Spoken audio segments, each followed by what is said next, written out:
The planet has no name anymore, only a designation stamped on shipping manifests and tithe records that nobody living has ever seen. I tell you this because names matter to the living, but here, the living are temporary and the dead are permanent. The miners call it Graveheart, though never where the overseers can hear.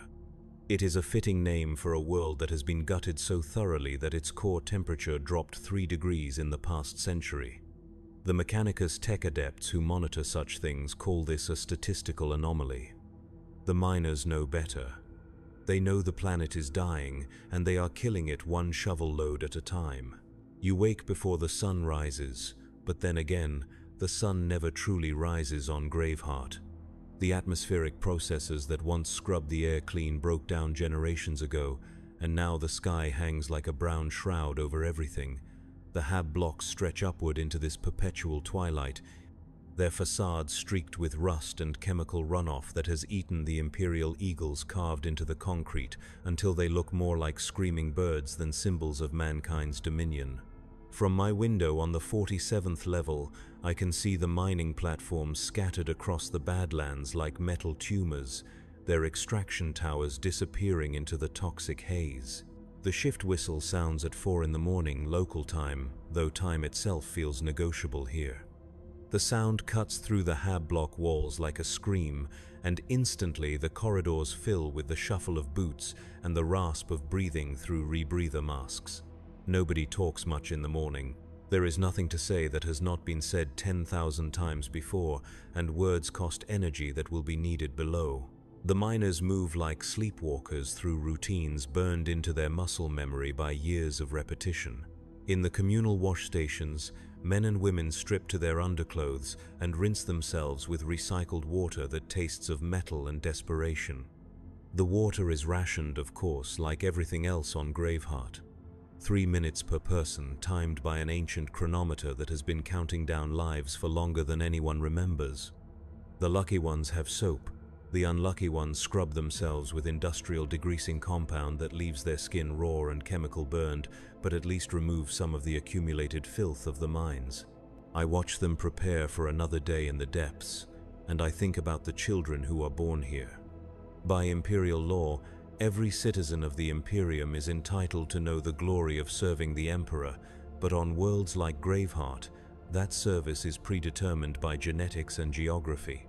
The children born in the upper hab levels might become overseers or technical specialists. The children born in the lower levels become miners. There is no social mobility on a mining world, only vertical mobility measured in shaft levels and body counts. The mining equipment is older than the Imperium itself, or at least it feels that way. The excavation suits are heavy, cumbersome things that turn men into metal insects, all grinding servos and pneumatic limbs. They leak hydraulic fluid constantly, and the fluid is mildly toxic, causing skin lesions and respiratory problems that the Medicaid dismisses as occupational hazards. The miners have learned to wrap their exposed skin in whatever cloth they can scavenge, giving them the appearance of walking corpses wrapped in burial shrouds. The descent to the work sites takes 47 minutes on the freight elevators, massive industrial platforms that carry equipment and human cargo with equal indifference. The elevator shafts are cut directly into the rock, and as you descend, you can see the geological history of Graveheart written in the stone layers. Here, an ancient seabed compressed into limestone. There, volcanic deposits from eruptions that occurred when this world still had a living ecosystem. The miners do not look at these things. They have learned not to think about what this planet was before they came to strip it bare. At depth level 7, the temperature rises to 43 degrees Celsius. The air recyclers struggle to keep pace with the heat generated by the mining operations, and the humidity condenses on every surface until the tunnel walls weep constantly. The sound of water dripping mingles with the crash and grind of the excavation machinery to create a rhythm that becomes hypnotic after hours of exposure. Many miners develop a condition the Medicaid calls tunnel syndrome, where they continue to hear the sounds of the mine even when they are on the surface trying to sleep. The work itself is brutal and repetitive. Plasma cutters slice through rock faces, melting stone into slag that cools quickly in the artificial atmosphere. The miners follow behind with extraction equipment, separating the valuable ores from the worthless debris with mechanical precision. The quotas are set by men who have never been below ground, calculated by algorithms that factor in equipment maintenance and replacement worker training, but somehow never account for the human cost of meeting those numbers. Magister Quintus oversees the 7th level operations, and he has been doing so for 38 years. His left arm was replaced by a mechanical prosthetic after a cave-in crushed it during his 2nd year as a miner. His lungs were replaced with augmetic respiratory units after prolonged exposure to airborne toxins left him unable to process oxygen naturally. His eyes were replaced with optical sensors after a plasma cutter malfunction left him blind. He is more machine than man now, but he still considers himself fortunate because he survived long enough to be promoted out of active mining duty. He tells me that the average life expectancy for a new miner on Graveheart is 7.3 years. This statistic includes accidental deaths, equipment malfunctions, toxic exposure, cave-ins, and what the reports diplomatically call sudden cardiovascular failure, which usually means a miner's heart simply stopped beating under the accumulated stress of the work. The statistic does not include suicides, which are officially classified as dereliction of duty and struck from the records. The mining tunnels extend in all directions from the primary shafts, like the branches of some vast underground tree. Some tunnels have been excavated so extensively that they have created caverns large enough to house entire hab blocks. In these spaces, the miners have built unauthorized settlements, crude structures made from discarded mining equipment and salvaged materials. The overseers know about these settlements but tolerate them because it keeps the workers close to the extraction sites and reduces transportation costs. In settlement designation X47, I meet a woman named Cassia who has been mining for 22 years. She started when she was 16, following her father into the tunnels after he suffered a spinal injury that left him unable to work. Her mother died of lung rot when Cassia was 12, and her younger brother was crushed in a tunnel collapse during his first month as a miner. Cassia has outlived the statistical projections by more than a decade, and the other miners treat her with the reverence usually reserved for Imperial saints. She shows me the tools of her trade, worn smooth by decades of use. The plasma cutter is a compact unit that attaches to her forearm, powered by a fusion cell that she carries on her back. The extraction claws are integrated into her gloves, allowing her to separate ore from rock with movements that have become as natural as breathing. Her rebreather mask is a custom unit that she has modified and maintained herself because the standard issue masks fail with predictable regularity and replacement parts are often delayed for weeks or months. The work shifts are 12 hours long, but experienced miners like Cassia often volunteer for double shifts to increase their ore quotas. The payment system is based on individual productivity, measured by weight of extracted materials minus equipment usage and maintenance costs. A good day might yield enough credits to purchase a few extra ration bars or a replacement air filter. A bad day means working without pay to cover the cost of damaged equipment. During the meal break, taken 6 hours into each shift, the miners gather in designated rest areas carved into the tunnel walls. The air here is marginally cleaner, filtered through scrubbers that remove the worst of the toxic particles, but leave behind a metallic taste that coats the inside of the mouth like paint. The miners eat ration bars made from processed protein and synthetic nutrients, washing them down with recycled water that has been purified so many times it has lost any resemblance to natural water. They do not talk about their lives above ground because there is little to discuss. Most miners live in dormitory-style housing, sharing sleeping quarters with 5 or 6 other workers. Privacy is a luxury that mining worlds cannot afford. Personal possessions are limited to what can fit in a footlocker, and even then, valuable items have a tendency to disappear when their owners are working their shifts. The concept of a private life becomes meaningless when every moment is structured around the demands of the extraction quotas. Some miners find solace in religion, and the tunnels echo with whispered prayers to the Emperor during the quiet moments between excavation cycles.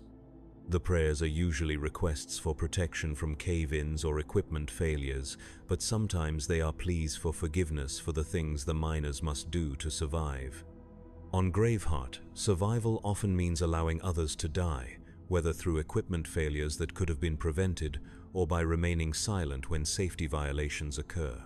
The miners understand that their lives are expendable, but they struggle with the knowledge that they are complicit in their own expendability.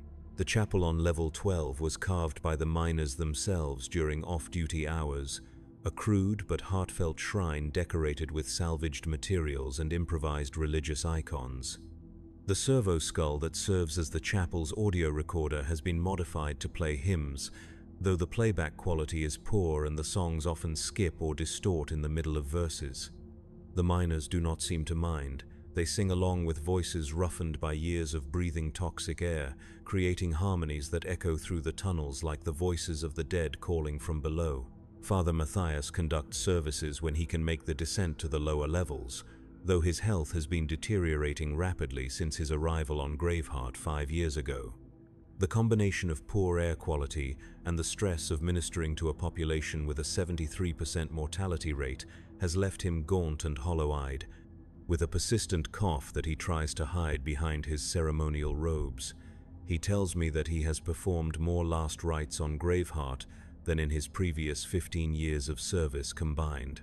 The miners respect Father Matthias, but they do not expect salvation from him or anyone else. They have learned that faith on a mining world is not about hoping for divine intervention, but about finding meaning in suffering that would otherwise be unbearable. The prayers they offer are not requests for rescue, but acknowledgements that their deaths, when they come, will serve the Emperor's purpose by providing the materials needed to build his ships and weapons.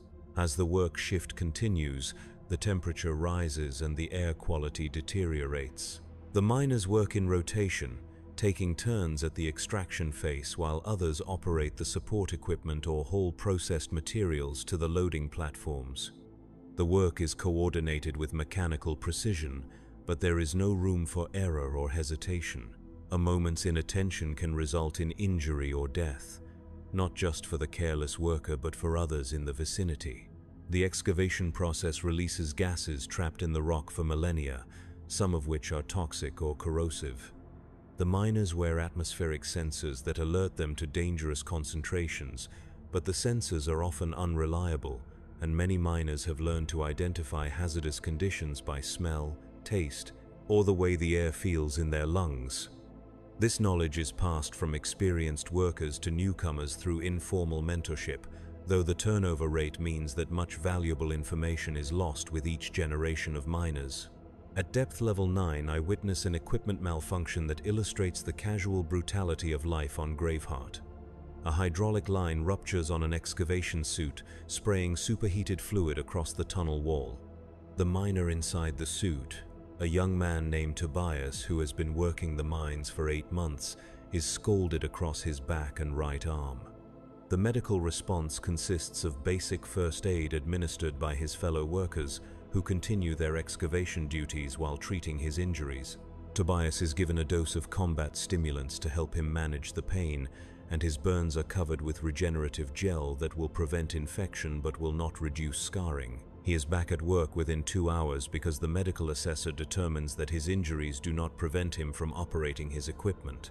The incident is recorded in the daily reports as a minor workplace accident requiring no further action. The miners accept these conditions not because they are ignorant of alternatives, but because they understand that alternatives do not exist for people like them. On an agricultural world, they might live longer but face starvation during poor harvests. On a forge world, they might have better medical care but work in conditions that are equally dangerous in different ways. On a hive world, they might have access to entertainment and social mobility, but live in overcrowded conditions with higher crime rates and competition for resources. Graveheart offers its own form of brutal certainty. The work is hard and the life expectancy is low, but the miners know exactly what is expected of them and exactly what they will receive in return. There is honesty in this arrangement that many Imperial citizens never experience. The miners are not promised glory or advancement or prosperity. They are promised that their suffering will serve the Emperor, and that promise is kept with mathematical precision. The shift change occurs at the 16-hour mark, as the first crew reaches the limits of safe operation and the second crew takes over the excavation duties. The handover is conducted with military efficiency, as each outgoing miner provides a status report on equipment condition, extraction progress, and any hazards identified during the shift. The incoming miners acknowledge this information with the grim professionalism of soldiers entering a battlefield. The ascent to the surface takes nearly an hour, as the freight elevators are loaded with processed ore that must be transferred to the storage facilities before the miners can be transported. During this time, the miners sit in exhausted silence, their bodies slowly adjusting to the lower temperatures and cleaner air of the upper levels. Some remove their rebreather masks prematurely, desperate for unfiltered air, but this often results in coughing fits as their damaged lungs struggle to process the atmospheric changes. The surface of Graveheart at shift change resembles a vision of the afterlife as described in the most pessimistic Imperial texts. Thousands of miners emerge from dozens of shafts scattered across hundreds of square kilometers, their faces blackened with dust and their bodies bent with exhaustion. They move like the walking dead through the industrial complexes that separate the mining sites from the hab blocks, past machinery that never stops grinding and processing the materials they have extracted from the planet's bones. The hab blocks at the end of shift are filled with the sounds of collective misery, showers running constantly as miners try to wash away the physical residue of their work, coughing echoing through thin walls as damaged lungs struggle to clear themselves of accumulated dust and chemical residue. The quiet sobbing of miners who have reached their psychological breaking point but cannot afford to stop working. The silence of miners who have passed beyond exhaustion into a state of mechanical existence where they perform necessary functions without conscious thought. In the communal dining areas, the miners consume their evening rations with the methodical determination of people who eat not for pleasure but for survival. The food is nutritionally adequate but tastes of chemicals and preservation compounds. Conversation is limited to practical matters like equipment, maintenance, and shift assignments. Personal topics are avoided not from lack of interest but because personal lives are a luxury that mining worlds cannot accommodate. The sleep cycles on Graveheart are disrupted by the 28-hour rotation schedule that keeps the mining operations running continuously. Miners work 4 days and rest for 16 hours, but the rest is rarely peaceful. The hab blocks are never quiet, as returning miners clash with departing miners in the corridors and common areas. The walls are thin and poorly insulated, so every sound carries. The air recycling systems operate with a constant mechanical humming that becomes background noise but never truly disappears. Some miners attempt to create normal lives within these constraints. They form relationships with other workers, though the high mortality rate means that most relationships end in bereavement rather than mutual choice. They collect small possessions that remind them of life beyond the mines, though storage space is limited and valuable items are targets for theft. They maintain correspondence with family members on other worlds, though communications are monitored and censored for security reasons. The children born on Graveheart face predetermined futures with no possibility of escape. Education is limited to basic literacy and numerical skills necessary for mining operations. There are no schools in the traditional sense, only training facilities where children learn to operate the equipment they will use for the rest of their lives. By age 12, most children are working part-time shifts to supplement family income. By age 16, they are full-time miners with the same life expectancy as their parents. The medical facilities on Graveheart are designed for triage rather than treatment. The Medicae staff focus on keeping miners functional enough to work rather than providing comprehensive health care. Injuries that do not prevent work are ignored. Injuries that prevent work are treated quickly and cheaply. Injuries that require expensive treatment are classified as terminal conditions, and the affected miners are transferred to palliative care facilities where they wait to die. Medicae Surgeon Vex has been stationed on Graveheart for 12 years, and his case logs provide insight into the long-term effects of life on a mining world. Respiratory damage is universal among long-term miners, ranging from minor scarring to complete lung failure. Skeletal damage is common due to the weight of mining equipment and the physical stress of working in confined spaces. Neurological damage occurs frequently due to exposure to industrial chemicals and the psychological stress of high-mortality work environments.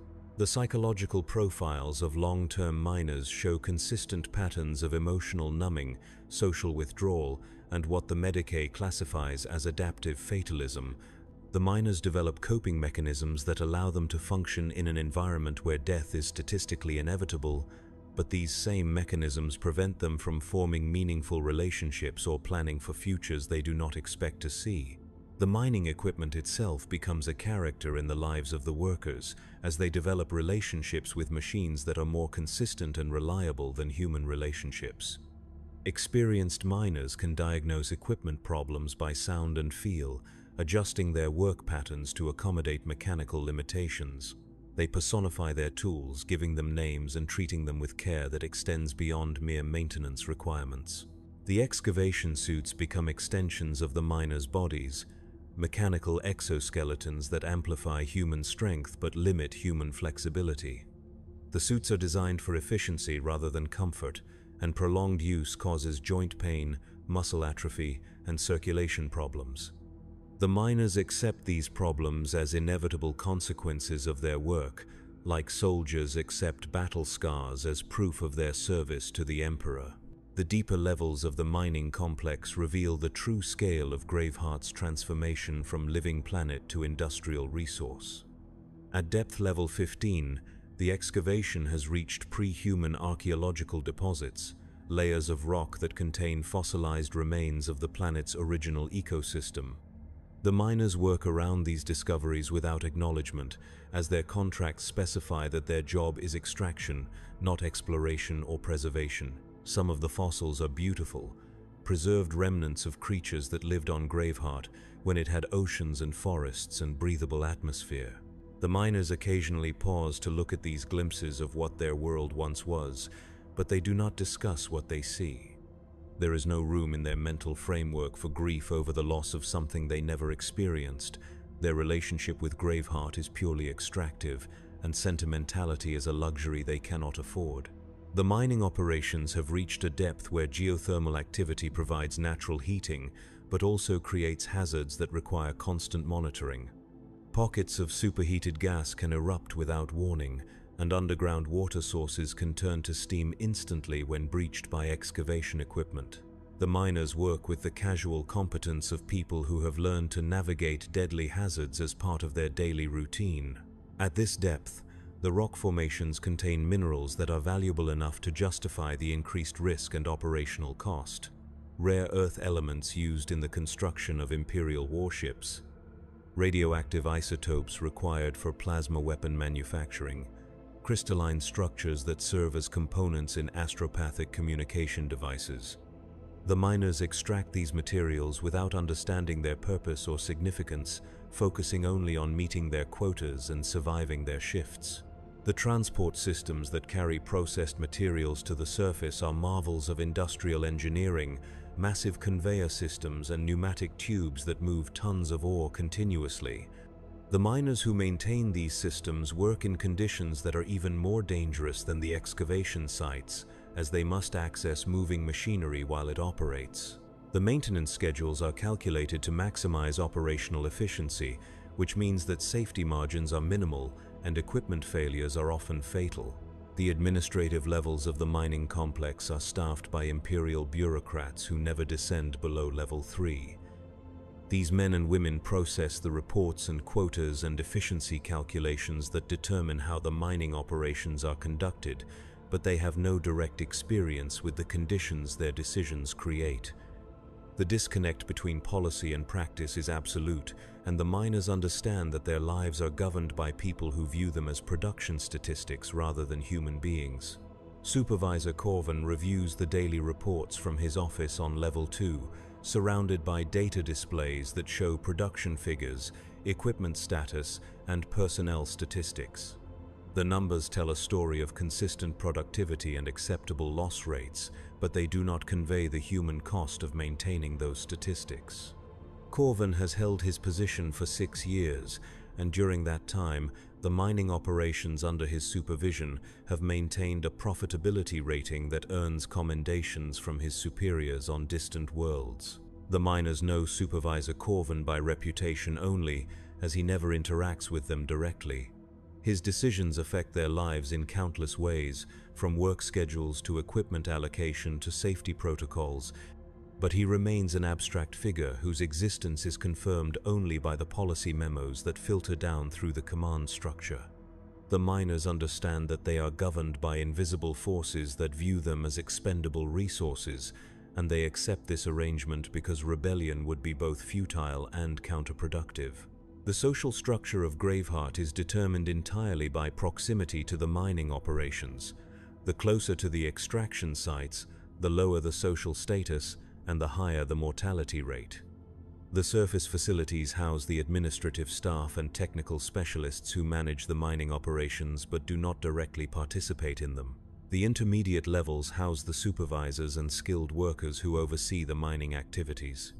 The deepest levels house the miners themselves, the expendable workforce whose lives are measured in production quotas rather than human potential. This stratification is enforced not by law or regulation but by the practical necessities of the mining operations. The people with valuable skills and knowledge must be protected because they are difficult to replace. The people who perform manual labor are easily replaced and therefore not worth protecting.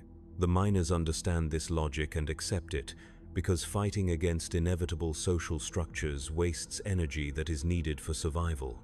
The communication systems on Graveheart are designed to facilitate industrial coordination rather than personal connection.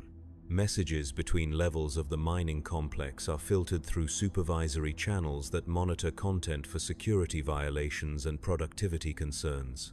Personal communications with family members on other worlds are limited and subject to censorship. The miners live in functional isolation, connected to each other through shared work experiences but cut off from the broader human community of the Imperium. The propaganda systems that operate throughout the mining complex provide constant reminders of the miners' service to the Emperor, but the messages are generic and impersonal.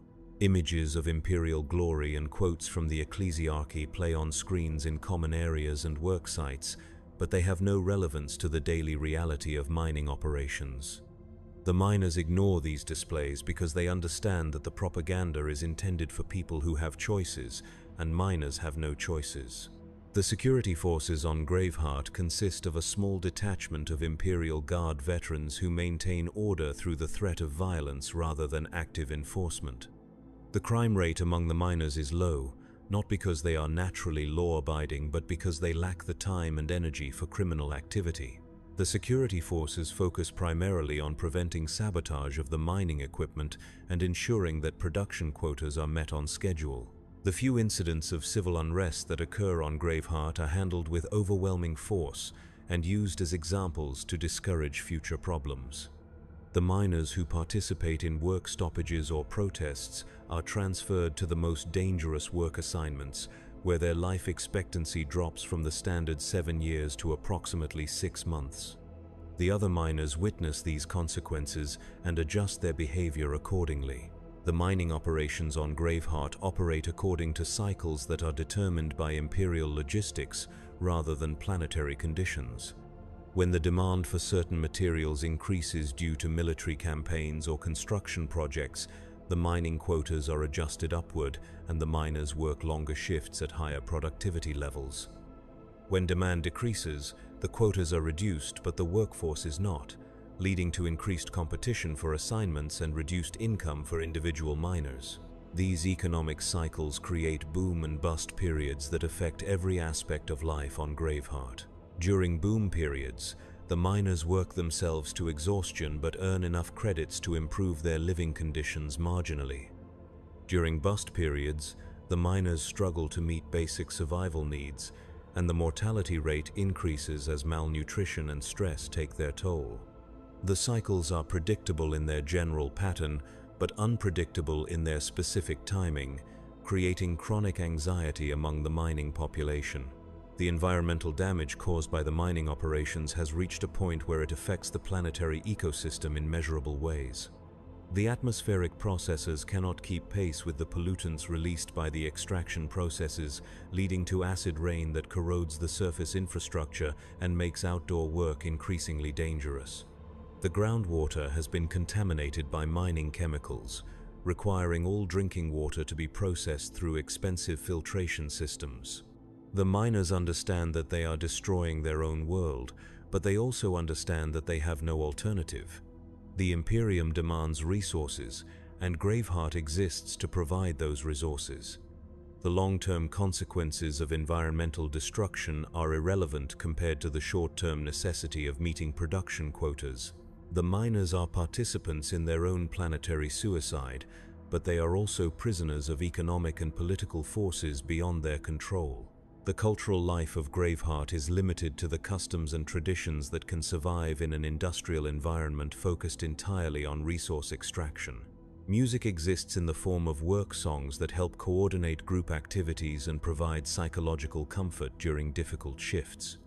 Art exists in the form of decorative modifications to equipment and living spaces, small gestures of individual creativity within the constraints of collective functionality.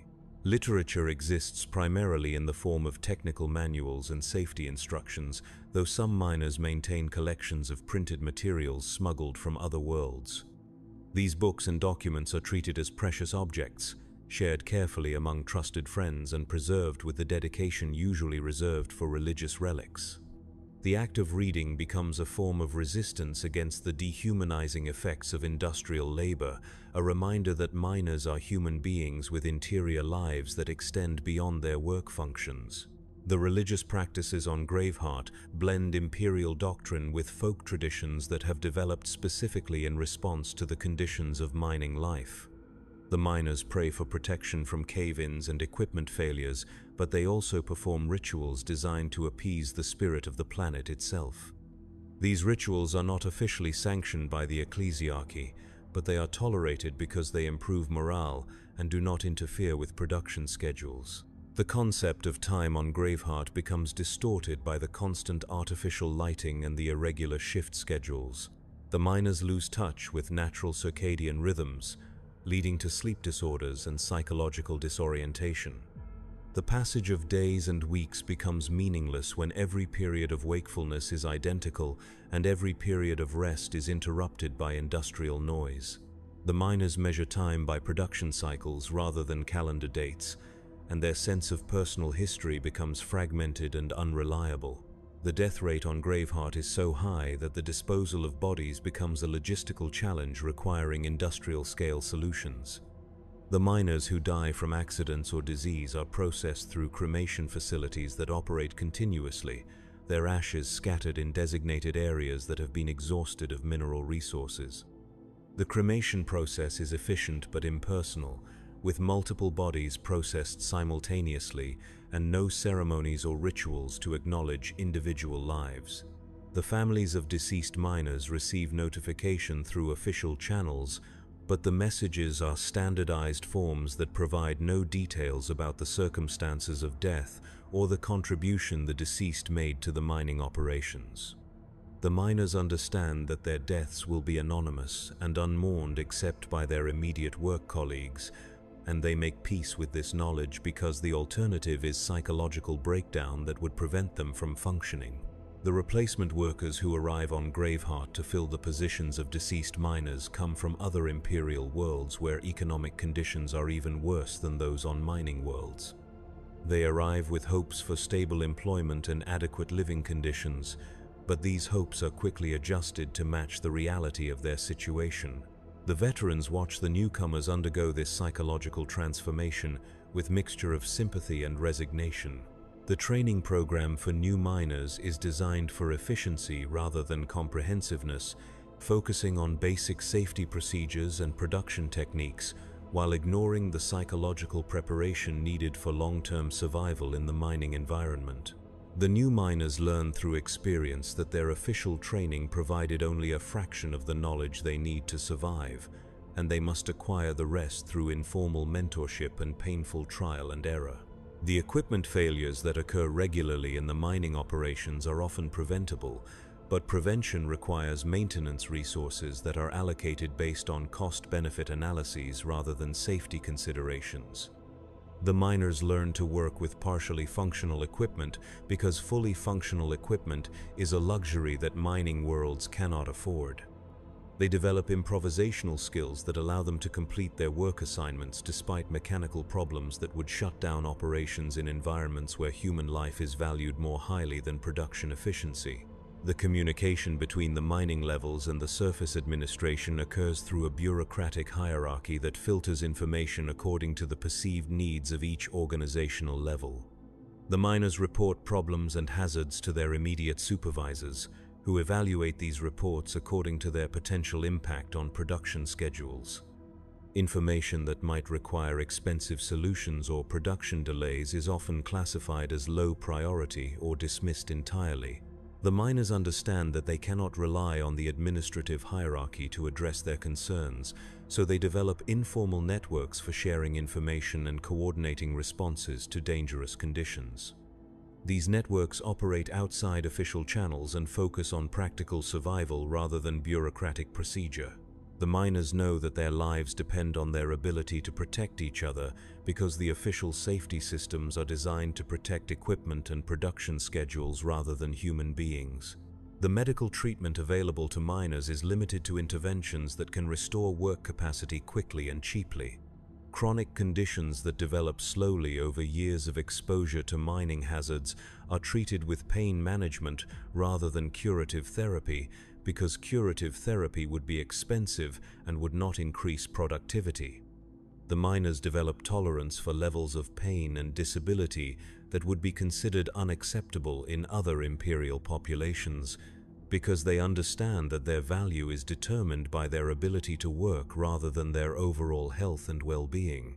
The psychological counseling services on Graveheart are provided by ecclesiarchy personnel who focus on spiritual guidance rather than mental health treatment.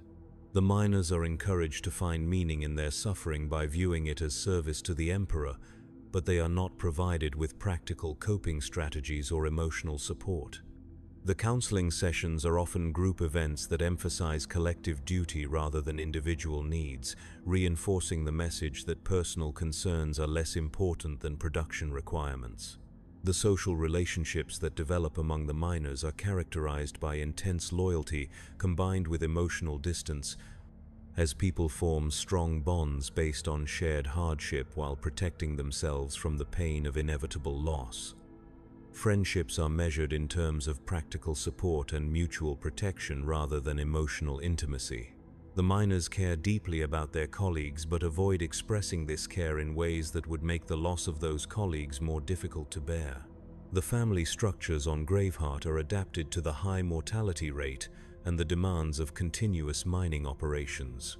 Children are raised collectively by adults who are available rather than by their biological parents exclusively. Marriages are informal arrangements that provide mutual support and companionship, but are not expected to last for extended periods. The concept of long-term family planning becomes meaningless when the average life expectancy is measured in years rather than decades. The educational system on Graveheart is focused entirely on job training, with no provision for general knowledge or cultural education. Children learn reading and mathematics only to the extent necessary for interpreting technical manuals and calculating production quotas. They learn history only in the form of simplified imperial propaganda that emphasizes duty and obedience. They learn nothing about art, literature, philosophy, or any subject that might encourage them to question their predetermined role as mining workers. The recreational activities available to miners are limited to those that can be pursued during brief rest periods and do not require expensive equipment or facilities. Gambling is popular because it provides excitement and the possibility of financial gain without requiring significant time investment. Physical competitions are popular because they allow miners to demonstrate skills and strength that have practical applications in their work. Intellectual activities are rare because they require mental energy that is needed for survival. The technological systems that support the mining operations are a mixture of advanced Imperial equipment and jury-rigged modifications designed to extend the operational life of failing machinery. The miners become skilled at improvising solutions to technical problems because replacement parts are often unavailable for months at a time.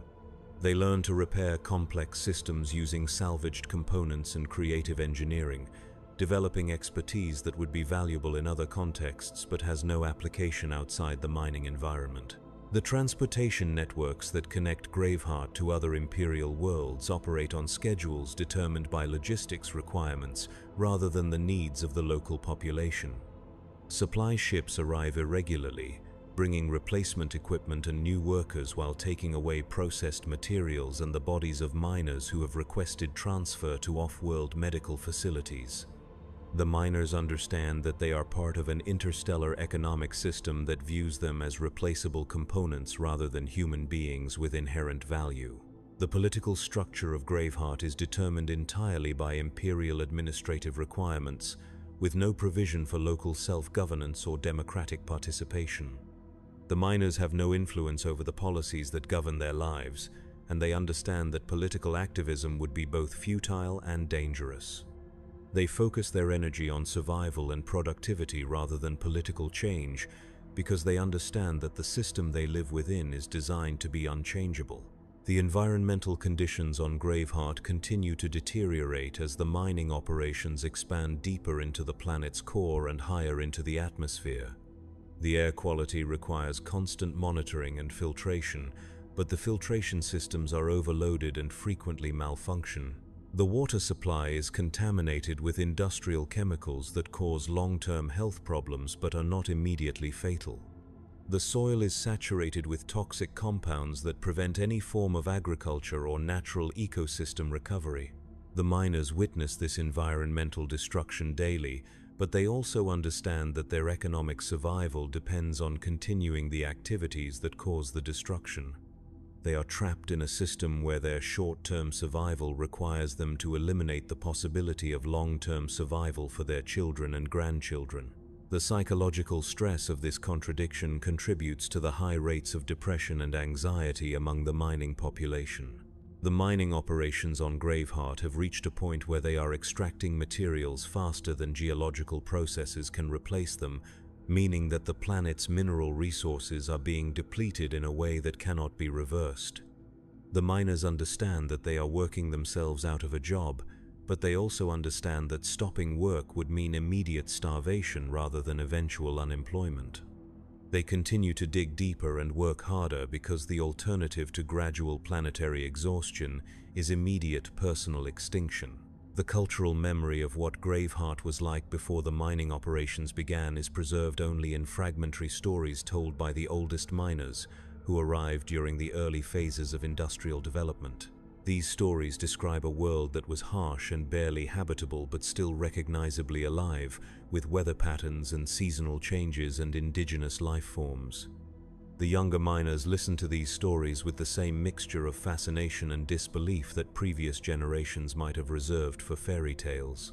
The relationship between the miners and the planet itself has evolved into something resembling a parasitic infection, where the human population survives by consuming the host organism until both parasite and host are destroyed. The miners understand this relationship but cannot change it, because changing it would require political and economic power that they do not possess. They continue to strip away the planet's substance because they have no other options for survival. The mining equipment becomes increasingly sophisticated as the operations reach deeper levels and encounter more challenging extraction conditions, but the sophistication of the equipment is not matched by improvements in working conditions or safety standards. The advanced machinery requires more skilled operators, but the training programs remain focused on basic competency rather than comprehensive understanding. The miners learn to operate complex systems without understanding the principles behind their function, making them dependent on technical specialists who may not be available during emergencies. The deeper extraction sites reveal geological formations that have been undisturbed for millions of years, and occasionally the miners encounter voids and caverns that contain unexpected phenomena. Some caverns are filled with crystalline formations that interfere with communications equipment. Others contain gas pockets under pressure that can cause explosive decompression when breached. The most disturbing discoveries are the caverns that contain evidence of previous mining operations, suggesting that Graveheart has been exploited and abandoned multiple times throughout its history. The miners who work at the deepest levels develop a form of psychological adaptation that allows them to function in an environment that would be unbearable to surface dwellers.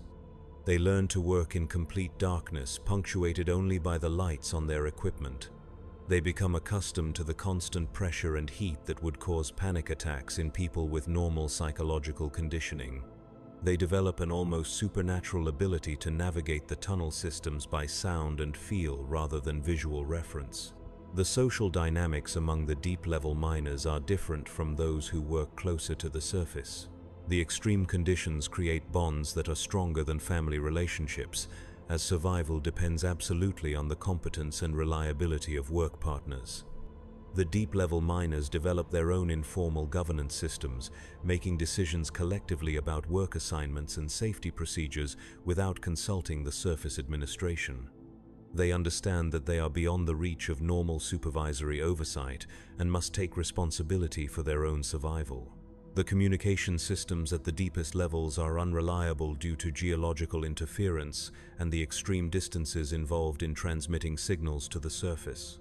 The miners work for hours at a time without contact with supervisory personnel, making independent decisions about extraction procedures and safety protocols. This independence comes with increased responsibility but also increased risk, as help may not be available if equipment failures or accidents occur.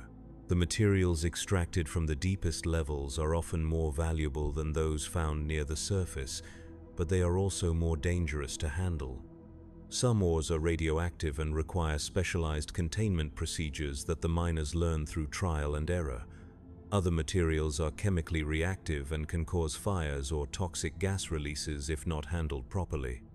The miners develop expertise in dealing with these hazardous materials, but they also suffer long-term health consequences that may not become apparent for years after exposure.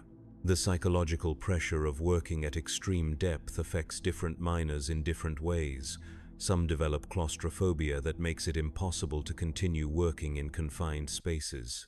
Others develop agoraphobia that makes it impossible to function on the surface. A few develop a condition that the Mechanicus calls depth addiction, where they become psychologically dependent on the extreme environment and cannot function normally at higher levels. The equipment maintenance requirements at the deepest levels are more complex and time-consuming than those at surface operations, but the maintenance schedules are still determined by production targets rather than equipment longevity. The miners learn to perform maintenance tasks while the equipment is still operating, exposing themselves to additional risks in order to avoid production delays. They develop skills in emergency repair that would be valuable in other contexts, but these skills are learned at the cost of frequent injuries and constant stress. The environmental conditions at the deepest levels approach the limits of human survival even with protective equipment. The temperature exceeds 50 degrees Celsius in some areas, and the humidity approaches 100%. The air pressure is significantly higher than surface normal, causing physical discomfort and respiratory problems. The miners who work at these levels undergo gradual physiological changes that adapt them to the extreme conditions but make it difficult for them to function normally when they return to the surface. The shift rotations for deep-level work are shorter than those for surface operations, but they are also more frequent. The miners work 6-hour shifts followed by 12-hour rest periods, but the rest periods are often interrupted by emergency calls or equipment failures. The irregular schedule disrupts normal sleep patterns and makes it difficult to maintain personal relationships or engage in recreational activities. The food and water requirements for deep-level miners are different from those who work closer to the surface, as the extreme conditions increase caloric needs and dehydration rates. The miners consume high-energy rations and electrolyte supplements, but these are expensive and often in short supply. Dehydration and malnutrition are constant concerns, and some miners develop eating disorders as they struggle to balance their nutritional needs with the limited resources available. The medical emergencies that occur at the deepest levels are often fatal because emergency response times are measured in hours rather than minutes. The miners learn basic medical skills and carry emergency supplies, but they understand that serious injuries or medical conditions will likely be fatal if they occur during a deep-level shift. This knowledge affects their decision-making and risk assessment, as they must balance productivity requirements against survival considerations. The tunnel systems at the deepest levels form a three-dimensional maze that would be impossible to navigate without experience and specialized knowledge. The miners develop mental maps of the tunnel networks, but these maps are constantly changing as new excavations are completed and old tunnels collapse or flood. Getting lost in the deep-level tunnels is often fatal, as rescue operations are difficult and time-consuming. The extraction quotas for deep-level operations are higher than those for surface work, reflecting the increased value of the materials being extracted and the higher operational costs involved. The miners who work at these levels are under constant pressure to maintain productivity despite the challenging conditions. The pressure comes not only from supervisory personnel but also from the knowledge that deep-level positions are highly sought after because of the increased pay, and poor performance can result in reassignment to less desirable work locations. The waste products generated by deep-level mining operations are more toxic and difficult to dispose of than those from surface operations. Some waste materials must be stored in sealed containers and transported to specialized disposal facilities.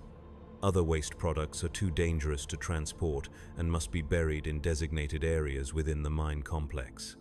The miners who handle these materials are exposed to additional health risks, but they are also eligible for hazard pay that can significantly increase their income. The geological instability at the deepest levels creates constant risk of cave-ins and structural failures that can kill miners instantly or trap them in areas where rescue is impossible.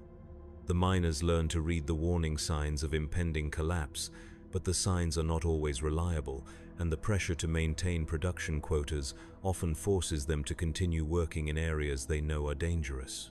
The machinery used at the deepest levels generates noise levels that cause permanent hearing damage despite protective equipment.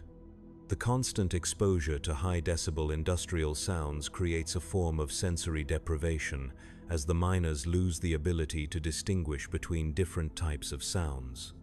This hearing loss affects their ability to detect equipment malfunctions and safety hazards, creating additional risks that compound over time.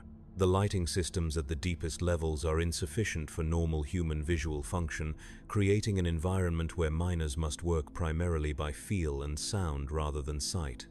The inadequate lighting is a cost-saving measure, as providing full illumination at extreme depth would require expensive electrical systems and increased power generation.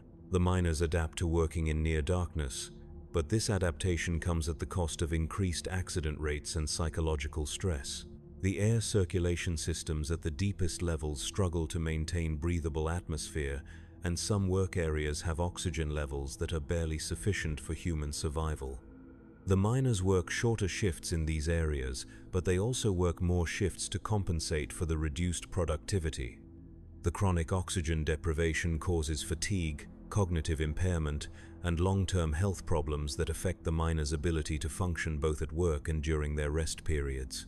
The social isolation experienced by deep-level miners is more severe than that experienced by surface workers, as the extreme working conditions limit their ability to interact with miners from other levels. The deep-level miners form tight-knit groups that provide mutual support and companionship, but they also become disconnected from the broader mining community. This isolation can lead to the development of subcultures with their own customs, languages, and social norms that differ significantly from those of the surface population. The transportation systems that carry materials from the deepest levels to the surface are engineering marvels that operate under extreme conditions, but they are also potential death traps if they malfunction while carrying human passengers. The miners who work at the deepest levels must trust their lives to mechanical systems that are constantly stressed beyond their design parameters. Equipment failures during transport can result in deaths that are particularly horrific because they occur over extended periods as the victims are carried slowly toward the surface. The administrative oversight of deep-level operations is minimal because of the communication difficulties and the technical complexity of the work being performed. The miners operate with significant autonomy, making decisions about production procedures and safety protocols based on their local knowledge and immediate conditions. This autonomy allows them to adapt quickly to changing circumstances, but it also means that mistakes or poor judgment can have catastrophic consequences. The career progression for miners who work at the deepest levels is limited because the skills they develop are highly specialized and not transferable to other types of work. The deep-level miners become experts in their specific environment, but this expertise traps them in positions that have extremely high mortality rates. They cannot move to safer work assignments without accepting significant reductions in pay and status, and they often cannot function effectively in less extreme environments due to their physiological and psychological adaptations. The equipment replacement cycles for deep-level operations are longer than those for surface work because of the difficulty and expense of transporting new machinery to extreme depths. The miners work with equipment that is often obsolete and prone to failure, requiring constant improvisation and repair work to maintain functionality. The mechanical skills developed through this necessity are impressive, but they are learned at the cost of frequent injuries and exposure to additional hazards. The environmental monitoring at the deepest levels is limited by the harsh conditions and the difficulty of maintaining sensitive instruments in the extreme environment.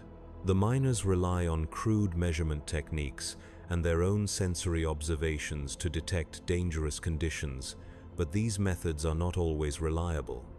Gas leaks, structural weaknesses, and other hazards may go undetected until they cause accidents or fatalities. The waste heat generated by the mining operations at the deepest levels creates thermal conditions that approach the limits of human tolerance, even with protective equipment. The miners work in environments where the ambient temperature exceeds normal human body temperature, causing constant stress on their physiological systems. Heat exhaustion and heat stroke are common, and some miners develop chronic conditions related to prolonged exposure to extreme temperatures. The psychological effects of working in an environment that is completely isolated from natural light, weather, and seasonal changes are profound and cumulative. The deep-level miners lose connection with the normal rhythms of planetary life, and many develop depression, anxiety, and other mental health problems. The lack of psychological support services means that these problems are often addressed through informal peer counseling or ignored until they become severe enough to affect work performance. The camaraderie among deep-level miners is intense but also fragile, as the high mortality rate means that close friendships are frequently ended by death or injury. The miners form strong emotional bonds but also develop defense mechanisms that allow them to cope with constant loss. The emotional toll of repeatedly losing friends and colleagues contributes to the psychological problems that are common among the deep-level mining population. The final descent to the deepest operational level takes place in specially modified elevators that can withstand the extreme pressure and temperature conditions. The descent takes more than 2 hours, during which the miners must gradually acclimatize to the changing environmental conditions. The ascent at the end of a shift takes equally long, and many miners experience physical and psychological disorientation during the transition between the extreme deep-level environment and the relatively normal conditions at the surface. At the absolute deepest level of the mining complex, level 23, the operation has become something that resembles archaeological excavation more than traditional mining. The geological formations at this depth contain materials and structures that predate human civilization, and occasionally the miners encounter artifacts or phenomena that cannot be explained by conventional scientific understanding. These discoveries are reported to the Surface Administration but are usually classified and removed by specialists who arrive from off-world locations.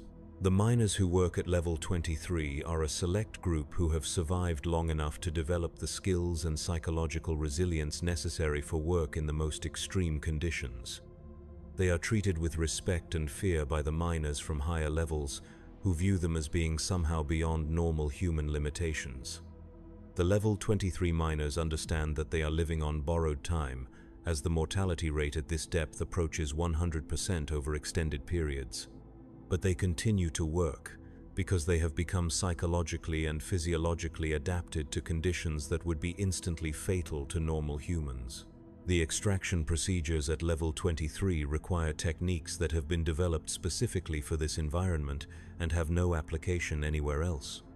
The materials being extracted are unlike anything found at higher levels, and they require specialized handling and processing procedures that are known only to the miners who work at this depth. The knowledge and experience accumulated by these miners represents decades of trial and error, experimentation, and survival, but it dies with them because the conditions are too extreme to allow for normal training and knowledge transfer procedures. The equipment used at level 23 is custom modified and hand-built by the miners themselves, as no standard industrial equipment can function reliably under these conditions. The miners have become skilled engineers and inventors by necessity, creating tools and machines that solve problems that exist nowhere else in human experience. Their innovations are often brilliant and effective, but they are also jury-rigged solutions that work only in the specific context of level 23 operations. The work shifts at level 23 are irregular and determined by the miners themselves based on their assessment of conditions and their physical and psychological state. The Surface Administration has given up trying to impose normal scheduling procedures at this depth, recognizing that the miners who work here have expertise that cannot be replicated and judgment that must be trusted. The level 23 miners work when conditions permit and rest when conditions require, following rhythms that are determined by the planet itself, rather than by human administrative convenience. The materials extracted from level 23 are processed on-site using equipment that the miners have built and maintained themselves. The processing procedures are closely guarded secrets known only to the miners who perform them, as outside interference could disrupt operations that have taken years to perfect. The finished products are transported to the surface through special channels that bypass the normal administrative oversight, reflecting the recognition that level 23 operations require unique handling procedures. The psychological state of the miners who work at level 23 is difficult to assess using normal criteria, as they have adapted to conditions that would cause immediate psychological breakdown in normal humans. They display behavioral patterns that might be considered symptoms of mental illness in other contexts, but which represent functional adaptations to their extreme environment. They communicate primarily through gestures and abbreviated verbal codes that are incomprehensible to outsiders, and they have developed social customs that reflect their unique living conditions. The living quarters for level 23 miners are located within the worksite itself, as the time and energy required for transportation to higher levels would make normal shift rotations impossible. The miners have created living spaces that are functional but bizarre by normal standards, using materials and techniques that reflect their deep understanding of the local environment. Their living arrangements are communal by necessity, as individual privacy is a luxury that cannot be maintained under these conditions. The medical care available to level 23 miners consists entirely of what they can provide for themselves, as normal medical personnel cannot function at this depth, and the miners cannot be transported to medical facilities without risking their lives. The miners have developed medical knowledge and techniques that are specific to their environment and their physiological adaptations. They treat injuries and illnesses using improvised procedures and salvaged materials, achieving results that would be considered miraculous if they occurred in normal medical contexts. The relationship between the level 23 miners and the Surface Administration is one of mutual dependence combined with mutual incomprehension. The administration needs the materials that only these miners can extract, but they cannot understand or control the methods used to extract them. The miners need the resources and support that only the administration can provide, but they operate according to principles that are incompatible with normal administrative procedures. The level 23 miners understand that they are engaged in an activity that is slowly killing them, but they also understand that they are the only humans capable of performing this work. They continue because they have become psychologically committed to the completion of their task, whatever that task might ultimately prove to be. They work not for money or advancement or recognition, but because they have become part of the planet itself, and stopping would mean abandoning their own identity. The final shift change at level 23 occurs not according to any schedule, but when the miners determine that they have reached the limits of their endurance. The replacement miners descend from level 22, knowing that they are entering an environment that will change them permanently and probably kill them eventually. The ascent of the exhausted miners is a journey that takes them through 22 levels of gradually normalizing conditions, each level representing a step back toward ordinary human experience. The surface of Graveheart at the end of a deep-level shift appears almost alien to miners who have spent weeks working at extreme depth. The natural light, even filtered through the polluted atmosphere, seems impossibly bright. The normal air pressure feels thin and insubstantial. The sounds of surface operations seem muted and distant. The miners who have worked at the deepest levels require days or weeks to readjust to surface conditions, and some never fully readjust. The materials extracted from level 23 are shipped off-world without explanation or ceremony, loaded onto transport vessels that arrive on irregular schedules and depart immediately after loading is completed. The miners never learn the purpose or destination of their work product, understanding only that it is valuable enough to justify the extreme costs and risks of deep-level extraction. They work in service to purposes they cannot comprehend, for people they will never meet, in support of causes they will never understand. The mining operations on Graveheart have reached a point where they have become self-perpetuating, continuing not because they serve any rational, economic, or strategic purpose, but because they have acquired their own momentum. The miners work because they have always worked. The administrators issue orders because they have always issued orders. The materials are extracted and shipped because they have always been extracted and shipped. The system continues to function because no one has the authority or the will to stop it. The planet itself seems to have developed a form of passive resistance to the mining operations as geological instabilities increase and equipment failures become more frequent and more severe. The miners understand that Graveheart is fighting back in the only way it can, trying to stop the extraction process by making it too dangerous and expensive to continue. But the miners also understand that they cannot stop, because stopping would mean admitting that their lives and their suffering have been meaningless. The children born on Graveheart in the most recent generation will never know a world that exists for any purpose other than resource extraction. They will never see clean air or natural light or living ecosystems. They will never have the opportunity to choose their own futures or pursue their own interests. They will live and die in service to a system that views them as expendable components in an industrial process that has no beginning and no end. The miners who work the deepest levels understand that they are witnesses to the final phase of their planet's existence as a living world. They are participants in a transformation that will leave Graveheart as nothing more than an empty shell, a hollow sphere of worthless rock drifting in space as a monument to the insatiable appetite of human civilization. They continue to work not because they believe their work is good or necessary, but because they have lost the ability to imagine any alternative. The morning whistle sounds again, as it has sounded every day for generations, calling the miners to another shift in the depths. They rise from their beds and prepare their equipment and descend into the darkness, carrying with them the accumulated weight of their choices and their circumstances and their unspoken understanding that they are complicit in the destruction of the only world they have ever known. In the deepest tunnels of Graveheart, where the air is thick with dust and the walls weep acid condensation, the miners continue to dig. They follow veins of precious ore through geological formations that have remained unchanged for millions of years. They extract materials that will be used to build weapons and ships and monuments to human achievement, knowing that their contribution will never be acknowledged and their sacrifice will never be remembered. The planet shudders beneath their feet as explosives detonate in distant tunnels, and the miners pause in their work to listen to the echoes of destruction reverberating through the stone. They understand that each explosion brings them closer to the moment when the extraction will be complete and Graveheart will have nothing left to give.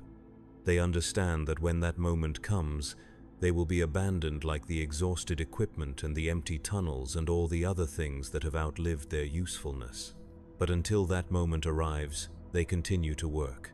They continue to dig deeper and extract more, driven by quotas and schedules and the simple need to survive another day.